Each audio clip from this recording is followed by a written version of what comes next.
ಬಾಳೆಹಣ್ಣು ಬೆಳೆದ್ರೆ ಬಾಳು ಬಂಗಾರವಾಗುತ್ತೆ ಅನ್ನೋದು ರೈತರ ನಂಬಿಕೆ ಆಗಿತ್ತು. ಆದರೆ ಸಾಲ ಮಾಡಿ ಬೆಳೆದಂತಹ ಫಸಲು ಇವತ್ತು ಕಣ್ಣೆದುರೇ ಕೊಳೆತು ಹೋಗ್ತಾ ಇದೆ.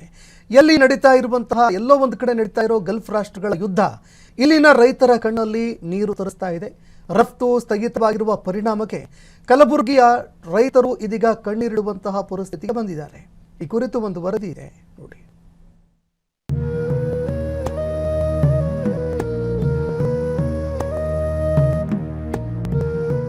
ಗುಲ್ಬರ್ಗದವ್ರೆ ಒಬ್ರು ಬರ್ಲಾಗ್ಯಾರ. 4-5 ರೂಪಾಯಿ 3 ರೂಪಾಯಿ ಮಾಡಿ ಒಯ್ಲೈತಾರ. ನಮ್ಮಲ್ಲಿ ಬಾಂದ್ರೆ ಒಬ್ರು ಮಂದಿ ಸಾಲ ಮಾಡಿ ಖರೆ ಅಂದ್ರೆ ಯಾರು ಕೊಡ್ತಾರೆ? ಅದು ನಮ್ಮಲ್ಲಿ ಇರ್ತದೆ ಭಾರ.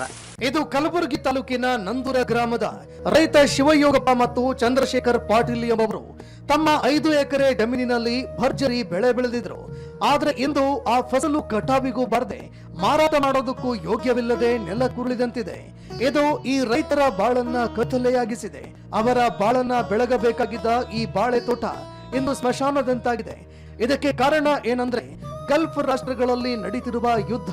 ಅರಬ್ ರಾಷ್ಟ್ರಗಳಿಗೆ ರಫ್ತಾಗಬೇಕಿದ್ದ ಈ ರುಚಿಕರ ಬಾಳೆಹಣ್ಣುಗಳು ಈಗ ರಫ್ತು ಸ್ಥಗಿತವಾಗಿರುವ ಪರಿಣಾಮ ಗಿಡದಲ್ಲೇ ಕೊಳೆಯುವಂತಾಗಿದೆ. 1500 ಮಾಡಿದ್ರಿ 1213 ತನಕ ಕೊಟ್ಟಿದ್ದೆವು. ಈಗ ಈ ಕಡೆ 2-2.5 ರೂಪಾಯಿ ಮಾಡಿ ಒಯ್ದು 3 ರೂಪಾಯಿ ಮಾಡಿ ಅಂದ್ರೆ ಒಯ್ಯಲ್ಲ.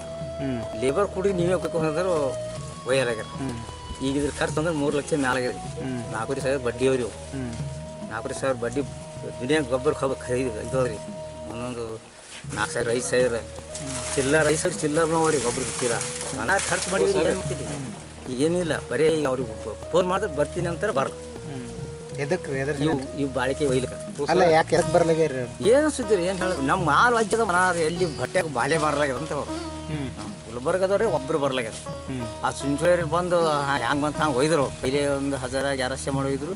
ಈ ಹಿಂದ್ಗಡೆ 4-5 ರೂಪಾಯಿ 3 ರೂಪಾಯಿ ಮಾಡಿ ಒಯ್ಲೈತಾರ. ನಮ್ಮಲ್ಲಿ ಬಾಂದ್ರೆ ಒಬ್ರು ಮಂದಿ ಮತ್ತೆ ಈಗ ಹೆಂಗೆ ಮಾಡ್ತಾರೆ? ಏನು ಮಾಡೋದಿಲ್ಲ, ಆಯ್ತು ಬಿಟ್ಟಿದ್ರೆ ರಾಶಿ ಇದು ಒತ್ತದೇ JCB ಹಚ್ಚಿ ಒಬ್ಬಳೆ ಮಾಡಿದ್ರು. ಮತ್ತೆ ಇದು ಮಾಡೋಕ್ಕಾಗಲ್ಲ, ಏನು ಮಾಡೋಣ? ಮತ್ತೆ ಸಾಲ ಗಿಲ್ಲ ಮಾಡಿ ಸಾಲ ಮಾಡಿ ಖರೆ ಅಂದ್ರೆ ಯಾರು ಕೊಡ್ತಾರೆ? ಅದು ನಮ್ಮ ಮೇಲೆ ಇರ್ತದೆ ಭಾರ. ಈ ಸಾಲ ಬಡಿಯೋದು ಯಾರಿಗೆ ಹೇಳ್ರು ಕೊಡ್ತಾರ ಕೊಡ. ಏನು ಮಾಡಿ ಮೆಹನತ್ ಮಾಡಿ ದಿನದೇ ಹಿಂಗಾಗ್ಯಾರ ಹಾಲತ್ತ.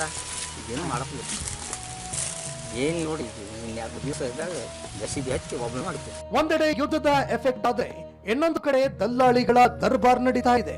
ಈ ಹಿಂದೆ ಪ್ರತಿ ಕ್ವಿಂಟಾಲ್ ಬಾಳೆಹಣ್ಣಿಗೆ 1,200 ರೂಪಾಯಿ ಸಿಗ್ತಿತ್ತು. ಆದ್ರೆ ಈಗ ಕೇವಲ 200 ರೂಪಾಯಿ ನೀಡಿದ್ರು ಕೂಡ ಖರೀದಿ ಮಾಡೋರೇ ಇಲ್ಲದಂತಾಗಿದೆ. ಪರಿಸ್ಥಿತಿ ಎಷ್ಟು ಭೀಕರವಾಗಿದೆ ಅಂದ್ರೆ ಕೂಲಿ ಹಣ ನಾವೇ ಕೊಡ್ತೀವಿ, ಫ್ರೀಯಾಗಿ ಹಣ್ಣು ತೆಗೆದುಕೊಂಡು ಹೋಗಿ ಅಂದ್ರೂ ಕೂಡ ಹಣ್ಣು ತೆಗೆದುಕೊಳ್ಳೋದಕ್ಕೆ ಜನ ಬರ್ತಾ ಇಲ್ಲ. ಇದಕ್ಕೆ ಕಾರಣ ಪೆಟ್ರೋಲ್ ಮತ್ತು ಡೀಸೆಲ್ ದರ ಏರಿಕೆ. ಬಾಳೆ ಮಾತ್ರವಲ್ಲ, ಇತ್ತ ಸೌತೆಕಾಯಿ ಬೆಳೆದ ರೈತರು ಕೂಡ ಸಂಕಷ್ಟಕ್ಕೆ ಸಿಲುಕಿದ್ದು ಗತಿ ಇಲ್ಲದೆ 2 ಎಕರೆ ಸೌತೆಕಾಯಿ ಬೆಳೆ ಕಿತ್ತು ಎಸೆದಿದ್ದಾರೆ. ಬಾಳೆ ತೋಟ ನಡೆದ ನಂತರ ಈಗ ನಮ್ಮಲ್ಲಿ ಬಾಳೆ ಒಯ್ ಅಂತಂದ್ರೆ ಯಾರು ಒಯ್ತಾ ಇರಲಿಲ್ಲ. ಮೊದಲೆಲ್ಲ ಒಯ್ತಿದ್ರು, ಚೆನ್ನಾಗಿತ್ತು ನಮ್ಮ ಬಾಳೆ ರೇಟು. ಈಗ ರೈತರು ನಾವೆಲ್ಲ ಸಾಲ ಮಾಡಿ 1 ಎಕರೆ 2 ಎಕರೆ ಹಚ್ಚಿದ್ದೇವೆ. ಈಗೆಲ್ಲ ಮಿನಿಮಮ್ 2.5-3 ಲಕ್ಷ ರೂಪಾಯಿ ನಮ್ಮದು ಖರ್ಚಾಗಿದೆ. ಈಗ ನಮ್ಗೆ ಬಂದು 2-3 ರೂಪಾಯಿ ಕಿಲೋ ಒಯ್ಯಪ್ಪ ಅಂತಂದ್ರೆ ಯಾರೂ ಒಯ್ಲಿಕ್ತಾ ಇರಲಿಲ್ಲ ನಮ್ಮಲ್ಲಿ. ಈಗ ನಾವು ರೈತರ ಸಮಸ್ಯೆದೊಳಗಿದ್ದೀವಿ. ನಮ್ಮದು ಬಾಳೆ ಗಿಡಗಳೆಲ್ಲ ಲಾಸ್ನೇ ಆಗುತ್ತೆ ನಮಗೆ. ಯಾವುದೇ ಒಂಥರ ನಮ್ಗೆ ಆ ಥರ ಇರಲಾರ್ದಂಗೆ ಆಗೈತೆ. ಈಗ ನಾವು ಯಾವ ಇದು ನಂತರ ಇದು ಮಾಡಬೇಕು ಅಂತ ನಮ್ಗೆ ರೈತರಿಗೆ ಅರ್ಥ ಇಲ್ಲ. ಯಾವುದೇ ತರಕಾರಿ ಹಾಕಿದ್ರು ನಮ್ಗೆ ಒಂಥರ ಇದು ಆಗಿರ್ತದೆ, ರೇಟ್ ಇಲ್ಲ. ಈಗ ಎಷ್ಟು ಎಕರೆ ಬೆಳೆದಿದ್ರಿ, ಎಷ್ಟು ಲಾಸ್ ಆಗಿದೆ? ಈಗ ನಾವು 3 ಎಕರೆ ಇತ್ತು ಸರ್. 3 ಎಕರೆ ಅದರೊಳಗೆ ಮಿನಿಮಮ್ ಒಂದು 5 ಲಕ್ಷ ಲಾಸ್ ಆಗುತ್ತೆ ಸರ್.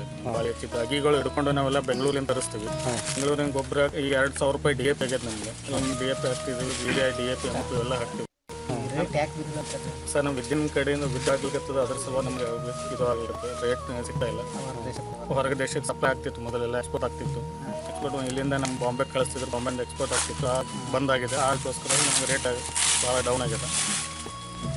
ಏನಾಗ್ಬೇಕಂತೀರಿ ಸರ್? ನಮಗೆ ರೇಟ್ ಸರ್ಕಾರದಿಂದ ನಮ್ಗೆ ಏನಾದ್ರೂ ಸ್ವಲ್ಪ ಸಹಾಯ ಮಾಡುತ್ತೆ ಅಂತ ಹೇಳಿ ಸರ್ಕಾರ. ಒಟ್ಟಿನಲ್ಲಿ ಎಲ್ಲೋ ನಡೆದ ಯುದ್ಧ ಇಲ್ಲಿ ರೈತರ ಬದುಕನ್ನೇ ಬರ್ಬಾದ್ ಮಾಡಿದೆ. ಬದುಕಿಗೆ ಆಸರೆಯಾಗಬೇಕಿದ್ದ ಬಾಳೆ ಇಂದು ಬದುಕನ್ನೇ ಕಸಿದುಕೊಳ್ಳುತ್ತಿದೆ. ಏನಾದ್ರೂ ಸರ್ಕಾರ ಎಚ್ಚೆತ್ತುಕೊಂಡು ಸಂಕಷ್ಟದಲ್ಲಿ ಇರುವ ಅನ್ನದಾತರ ಕ್ಷಣ ಕ್ಷಣದ ಸುದ್ದಿಗಳಿಗಾಗಿ ಫ್ರೀಡಂ ಟಿವಿ ಸಬ್ಸ್ಕ್ರೈಬ್ ಮಾಡಿ, ಲೈಕ್ ಮಾಡಿ ಹಾಗೂ ಫಾಲೋ ಮಾಡಿ. ಹೊಸ ಸುದ್ದಿಗಳ ನೋಟಿಫಿಕೇಶನ್ಗಾಗಿ ಬೆಲ್ ಐಕಾನ್ ಮೇಲೆ ಕ್ಲಿಕ್ ಮಾಡಿ.